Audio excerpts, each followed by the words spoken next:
Good morning. We're here today to announce 3 separate cases highlighting the ongoing threat posed by Chinese economic espionage and research theft in the United States. First, the arrest today of a Harvard University professor for lying about his participation in a Chinese foreign recruitment program. Second, this morning we have unsealed a separate indictment of a Chinese national working as a scientific researcher at Boston University who failed to mention on her visa application that she is also a lieutenant with the People's Liberation Army. Finally, this office has indicted another Chinese national for trying to smuggle vials of biological material out of the United States to China and lying about it to federal investigators. That defendant, whose entry to the United States had been sponsored by Harvard University, was a cancer researcher at a lab at the Beth Israel Deaconess Medical Center. So, this morning, the FBI arrested Dr. Charles Lieber, the chair of the Department of Chemistry and Chemical Biology at Harvard University, for making false statements regarding his involvement in China's Thousand Talents Plan and his affiliation with the Wuhan University of Technology. The complaint alleges that Dr. Lieber signed a contract with the Chinese university in Wuhan and was paid up to $50,000 per month, plus up to $158,000 in living expenses, and awarded more than $1.5 million to set up a research lab at the Chinese school and work there on researching nanotechnology. Lieber also joined China's Thousand Talents Plan, according to the complaint, a Chinese government-run program designed to entice scientists and researchers in the United States to share their research expertise with China. At the same time, Dr. Lieber was receiving U.S. grant funds from the Department of Defense and the National Institutes of Health.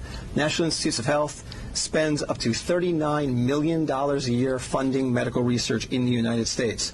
Those programs required Dr. Lieber to disclose if he was working with, including receiving funding from, any foreign power. When questioned, Lieber hid his involvement with the Chinese entities, including specifically disavowing any connection to China's Thousand Talents Plan. Meanwhile, based on the complaint, it appears that China paid Lieber hundreds of thousands of dollars over the years for his involvement with the Chinese entities and for his work on research for Chinese gain. Also today, a federal grand jury indicted Yanqing Ye, a Chinese national, with lying on her J-1 visa application, making false statements to Customs and Border Protection, conspiracy, and being an unregistered agent of the People's Republic of China. According to court documents, Ye is a lieutenant in the People's Liberation Army, but she concealed her military connections while employed as a researcher at Boston University's Department of Physics, Chemistry, and Biomedical Engineering Center for Polymer Studies. The indictment alleges that a colonel in the People's Liberation Army and other military officers from the Chinese National University of Defense Technology gave Ye numerous assignments while she was in the United States, such as conducting research, assessing U.S. military websites, and sending documents and information back to China. In April 2019, Ye was questioned by customs officers at Logan Airport on her way to China. According to the indictment, she lied about her involvement with Chinese military projects. A border search of her electronic devices showed that Ye had compiled information for the People's Liberation Army about 2 U.S. residents with expertise in robotics and computer science. Lastly, last week this office indicted Zheng Zhaozhang, a Chinese national sponsored by Harvard University who was doing cancer research at the Beth Israel Deaconess Medical Center.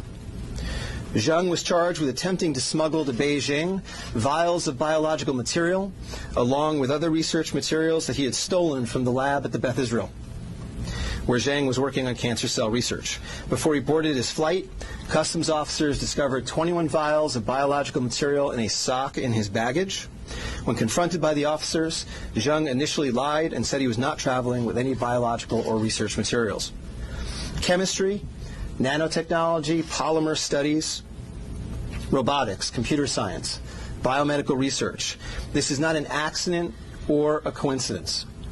This is a small sample of China's ongoing campaign to siphon off American technology and know-how for Chinese gain. Recently, Attorney General Barr referred to China as this country's primary rival.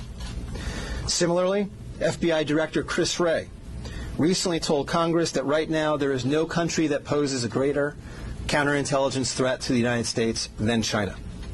Through the use of not only traditional intelligence officers, but academics, researchers, its own private citizens, China is engaged in a massive, long-term campaign to steal U.S. research and technology for its own uses. As demonstrated by these cases, on the academic side, the Chinese government uses partnerships and exchanges with U.S. schools and research institutions to access cutting-edge research and equipment.